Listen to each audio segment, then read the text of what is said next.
छोटी बहू ने बड़े देवर की बेवा से अपने शौहर की शादी करवा दी। अब ये शादी क्यों करवाई? इतनी खुदगर्ज हो गई कि उसने उसकी जान तक की परवाह ना की। अस्सलाम वालेकुम, कैसे हैं आप लोग? मैं हूं आपके साथ अदनान और आज जो मैं कहानी सुनाने जा रहा हूं बड़ी खौफनाक है। औरत कितनी जालिम हो जाती है ये इस कहानी को सुनने के बाद आपको शायद अंदाजा हो जाए। दो भाई होते हैं, दोनों तकरीबन हम उम्र ही होते हैं, कुछ साल डेढ़ साल का फर्क होता है दोनों की उम्रों में। तो वालिदैन उनकी शादी इकट्ठे रखते हैं और जब शादी रखते हैं तो शहर के एक बड़े मैरिज हॉल में उनकी शादी होती है। दोनों भाइयों की शादी एक ही मैरिज हॉल में एक ही टाइम में हो जाती है। अब जो छोटा भाई होता है उसकी जो बीवी होती है वो कद की थोड़ी छोटी होती है, रंग थोड़ा सांवला सा होता है, लेकिन एक बड़ी उसमें खूबी होती है कि वो एक अमीर बाप की बेटी है। ना उसको खाना बनाना आता है, ना कोई घर के काम आते हैं। और जबकि बड़ा भाई जो होता है उसकी जिस लड़की से शादी करते हैं, लड़की खूबसूरत होती है और खाना भी बनाती है, उसको सारे काम बड़े अच्छे आते हैं, लेकिन एक कमी उसके अंदर होती है कि उसके माँ बाप जो है वो गरीब है, वो गरीब घर की बेटी है। दोनों की शादी हुई, घर में आ गए और घर में हंसी खुशी रहने लगे, तो सारा निजाम चल रहा था। अब जो छोटा भाई है ना, वो अपनी बीवी से बड़ा चिड़चिड़ा सा रहता था, क्योंकि ना तो उसको खाना बनाना आता, ना कुछ और करना आता। कई बार उसकी नोकझोंक होती, कई बार भाभी के सामने उसको डांटता, बुरा भला भी कहता, और कई बार कहता कि भाभी अपना जूठा पानी इसको पिलाओ ताकि इसको भी कोई काम आ जाए। अब वो भाभी की तारीफें करता रहता था, भाभी खाने बड़े अच्छे बनाती थी। ये जो बातें हैं ना, ये उसकी बीवी को बड़ी बुरी लगती थी, छोटे भाई की बीवी को। बड़े भाई और उसकी बीवी की जो जिंदगी थी वो बड़ी अच्छी चल रही थी। भाभी ने कई बार देवर को समझाया कि ये शुरू शुरू के दिन है, आहिस्ता आहिस्ता ये सब सीख जाएगी, आप गुस्सा ना किया करें। लेकिन इन दोनों के दरमियान नोक झोंक जो है वो बढ़ती जा रही थी। अभी 6 महीने ही गुजरे थे कि दोनों भाई बाजार की तरफ जा रहे हैं। छोटा भाई मोटरसाइकिल चला रहा है और बड़ा भाई जो है वो पीछे बैठा है। अचानक एक हादसा होता है। उस हादसे के अंदर जो मोटरसाइकिल चला रहा था लड़का, उसको चोटें नहीं लगती, उसको थोड़ी खराशें आती हैं, और पीछे वाला भाई जो है उसके ऊपर से एक गाड़ी गुजर जाती है। अब उसकी मौके पर डेथ हो गई। घर आए, सबको पता चला, कोहराम मच गया, रोना पीटना सब कुछ चल रहा है। और जो उसकी भाभी है वो बड़ी परेशान कि अब मैं क्या करूंगी, अब मैं इद्दत के दिन इसी घर में पूरे करती हूँ, उसके बाद मैं अपने माँ बाप के घर चली जाऊंगी। और दूसरी तरफ जो उसका देवर था और उसकी बेगम जो थी ना, वो दोनों मिलके एक प्लान बना रहे थे। अभी उसके इद्दत के दिन पूरे नहीं हुए थे, तो उसकी बेगम ने सारे खानदान वालों को इकट्ठा किया और इकट्ठा करके कहती है कि मैं आपसे एक बात करना चाहती हूँ। क्या बात है जी? बात यह है कि अब जो सुहाना है, बड़ी भाभी जो थी उसका नाम सुहाना था, उसकी शादी जो है ना वो मेरे शौहर से कर दें। अब उसके लिए रिश्ता ढूंढना पड़ेगा, कोई बाहर से पता नहीं अच्छा लड़का मिले या ना मिले। अब हमारे घर की वो इज्जत है, तो मैं चाहती हूँ कि वो इसी घर में रह जाए। सब बड़े हैरान भी होते हैं, बड़े खुश भी होते हैं कि ये वो लड़की है जिसको कोई काम कोई सलीका नहीं आता, आज इतनी बड़ी बड़ी बातें कर रही है। सब उसकी तारीफ करते हैं, बड़ी वो फूली नहीं समाती। अब बारी आ गई जी उसके शौहर की और बड़ी दुल्हन की। उन्होंने कहा उनको पता है? कहती नहीं, उनको नहीं पता, उनसे तो अभी पूछना, मैं तो आप लोगों से पूछ रही थी। तो वो जाके अपने शौहर से बात करती है। अब वो हूँ हाँ ही आखिर में कहता है कि चलें जैसे आप लोगों को अच्छा लगे, कोई बात नहीं।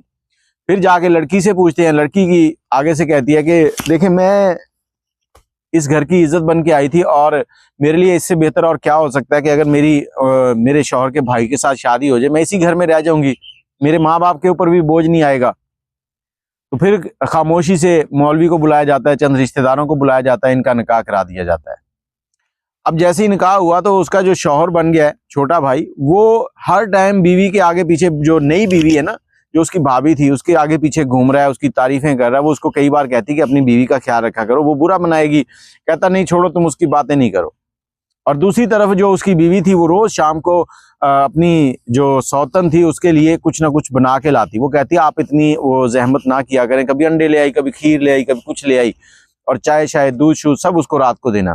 कहती इसकी क्या वजह है? कहती मैं चाहती हूँ कि अल्लाह पाक तुम लोगों को ना जल्द से जल्द कोई औलाद अता करे ताकि हमारे घर में खुशियां आए और मैं बच्चों के साथ खेलूं। तो भाभी सौतन कहती कि अल्लाह पाक तुम्हें भी औलाद दे। अब वो खामोशी से बाहर निकल जाती है। कुछ दिनों के बाद जो उसकी सौतन थी, जो बड़े भाई की बेगम बेवा हो गई थी, वो बीमार रहने लगी। अब ये उसको कहती चलो तुम्हें डॉक्टर के पास ले जाऊं। अब यहाँ पर जो इन दोनों का शौहर बन चुका था छोटा भाई, वो क्या करता था कि जो भी सामान लेके आता था ना, अगर कपड़े लाया तो दोनों के एक जैसे, जूते लाया तो दोनों के एक जैसे, और अगर कोई भी चीज खाने की पीने की हर चीज बराबर लेके आता था। अब इस बराबर की चीज लाने के ऊपर क्या नुकसान होगा वो आगे चल के आपको पता चलेगा। अब ये डॉक्टर के पास ले चलती है, ले जाकर उसका चेकअप करवाती है, वापस आ जाते हैं कुछ दिनों के बाद, फिर उसको डॉक्टर के पास लेके जाती है। अब उसकी तबीयत थोड़ी सी ज्यादा खराब रहने लगी, उसको अजीब सी कैफियत रहती थी रात। अब उसकी तबीयत ज्यादा खराब रहने लगी। रात के टाइम जब भी वो ये जो दूध वगैरह लेके आती, वो खाती या पीती, उसके बाद उसको समझ नहीं आती कि उसके साथ क्या हो रहा है। उसके गुनूदगी सी हो जाती, बेहोशी सी रहती सारी रात, अगला दिन भी उसका ऐसे ही गुजरता। तो एक दिन दोबारा जब ये अपनी सौतन को लेकर गई है डॉक्टर के पास, तो उस दिन दोनों ने एक ही जैसे कपड़े पहने हुए थे और निकाब किया हुआ था। अब निकाब किया हुआ था तो जो नर्स है ना, वो आकर कहती है कि अब आप ना ये दवाई जो है ना, ये उसको देना बंद कर दें, ये ना हो उसकी मौत हो जाए। अब जो बातें सुन रही है ये सौतन है, जो बेवा हो गई थी बड़े भाई की, लेकिन नर्स ने गौर नहीं किया कि ये छोटी है या बड़ी है, तो उसने आकर बात कर दी। अब इसने भी खामोशी से उसकी बात सुनी, उसका कोई जवाब नहीं दिया। शाम को घर आ गई, उसके हाथ पांव फूले हुए हैं, सोच रही है कि ये कौन सी दवाई मुझे दे रही है। अब उसको यकीन हो गया कि रात को जो मुझे चक्कर आते हैं, मैं बेहोश रहती हूँ, तो इस दवाई की वजह से है। अब उसने अपने शौहर से कहा कि मुझे आपको एक बात बतानी है। शौहर कहता मुझे भी आपको एक बात बतानी है। वो कहती है अब पता नहीं कौन कौन से राज मेरे ऊपर खुलने वाले, मैं तो मारीगी यहाँ पर ये निकाह करके। शौहर से कहती है चलें आप बताएं आप क्या कहना चाहते हैं, फिर मैं बताती हूँ आपको। अब शौहर ने कहा कि देखें आप मेरी बात का गलत मतलब नहीं लेना, जब आप भाई के निकाह में थी तो आप मुझे अच्छी लगती थी, बहुत प्यारी लगती थी, मैंने आपको कभी गलत नज़र से नहीं देखा था, लेकिन मैं आपको लाइक करता था। लाइक से मुराद है कि आप मुझे बाय फेस बाय काम हर तरह से बड़ी प्यारी लगती थी। तो जब भाई का एक्सीडेंट हुआ तो मैंने अपनी बीवी से कहा कि देखो तुम्हारे टेस्ट हुए हैं और तुम कभी भी जिंदगी में मां नहीं बन सकती। अब भाभी जो है वो किसी और जगह भी शादी करेंगी, तो लिहाजा तुम्हें उनको राजी करना है कि वो मुझसे शादी करें। पहले तो वो मुझसे लड़ी है, उसके बाद जब मैंने उसे कहा कि अगर नहीं तो फिर मैं तुम्हें तलाक दे दूंगा, मैं कोई दूसरी शादी कर लूंगा, अगर भाभी से नहीं तो किसी और से करूंगा, मुझे तो औलाद भी चाहिए। तो फिर उसने ये सारा प्लान चलाया, ये हम दोनों का मिलकर प्लान था। अच्छा, तो वो जो उसकी बीवी थी वो कहती है कि मुझे आज ये खबर पता चली है, जब मैं नर्स के पास बैठी थी, डॉक्टर के पास गई थी, तो उसने आके मुझे कहा कि अब उसको ये दवाई देना बंद कर दो, ये ना हो कि उसकी मौत हो जाए। शौहर भी परेशान है कि अब कैसे पता चलेगा। शौहर अगले दिन बेगम को लेता है, लेकर चला जाता है डॉक्टर के पास। डॉक्टर अभी आया नहीं होता तो क्लिनिक पे नर्स होती है, नर्स को बिठा लेते हैं। उसको कहता है देखो कल ये बात तुमने की है, अब इसका सीधा सीधा सा जवाब दोगी या पुलिस को बुलाएं। नर्स पहले तो आएं बाएं करती है, लेकिन जब पुलिस का नाम सुनती है तो फर फर बोलने लगती है, थोड़ा उसको पैसों का भी लालच देते हैं। अब वो बताती है कि जो तुम्हारी बीवी है वो हमारे पास आई थी कि ये औरत कभी मां ना बन सके, तो हम इसको वो मेडिसिन देते थे, वो इसको खिलाती रही है, इसका 2 से 3 बार उसने अमल जो है वो जाया किया है, अब इन्फेक्शन हो चुका है, तो अब हो सकता है कि ये सारी जिंदगी मां ना बन सके। तो मैंने इसीलिए उसे कहा कि अब और दवाई नहीं देना हो कि इसकी मौत हो जाए। अब ये दोनों हक्के बक्के देख रहे हैं। जब ये बातें नर्स कर रही थी तो उसने रिकॉर्डिंग कर ली थी वीडियो में। घर आके बीवी को बिठाया, छोटी को, वो काली जो थी, उसको कहा कि देखो जो भी बात है सीधी सीधी बोलो, और दूसरी बात कि अब थाने जाना है या फिर तलाक लेके घर जाना है। जमाने में रुसवा होना है तो थाने ले चलता हूँ, नहीं तो मेरा ये बड़ापन नहीं समझो कि मैं सिर्फ तुम्हें तलाक देने के लिए आमादा हूँ, पहले हमें बात बताओ। वो कहती है नहीं तुम लोग झूठ बोल रहे हो। तो ये नर्स की जो रिकॉर्डिंग है वो लगा देते हैं, कहते हैं अभी डॉक्टर के पास जाएंगे, थाने जाएंगे, सारे मेडिकल टेस्ट होंगे, दूध का दूध और पानी का पानी हो जाएगा, फिर पता चल जाएगा तुम्हें क्या किया तुमने। फिर वो बताती है कि जब तुम दोनों ने शादी की थी तो मुझे बड़ा गुस्सा था, और मुझे पहले दिन से ही ये जो मेरी सौतन बन गई है ये मुझे बुरी लगती थी। तो मैंने फिर ये प्लान बनाया कि इसको मैं इस हालत में ले आऊंगी कि ये कभी मां ना बन सके, हम दोनों एक जैसी बन के रहेंगी। तो मैं इसको दवाई देती रही हूँ, इसका जो हमल है वो गिर जाता रहा, इसीलिए तुम्हारे यहाँ अभी तक कोई औलाद नहीं हुई।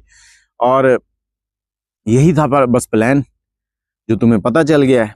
अब शौहर ने कहा कि तुम इतनी कमीनी हो। शौहर ने उसको तलाक दी और चलता किया। जैसी वो चली गई उसके बाद अल्लाह ताला ने इन दोनों को एक जुड़वा बच्चे दिए, दोनों बेटे थे, और इनकी जिंदगी फिर से हंसी खुशी रहने लगी।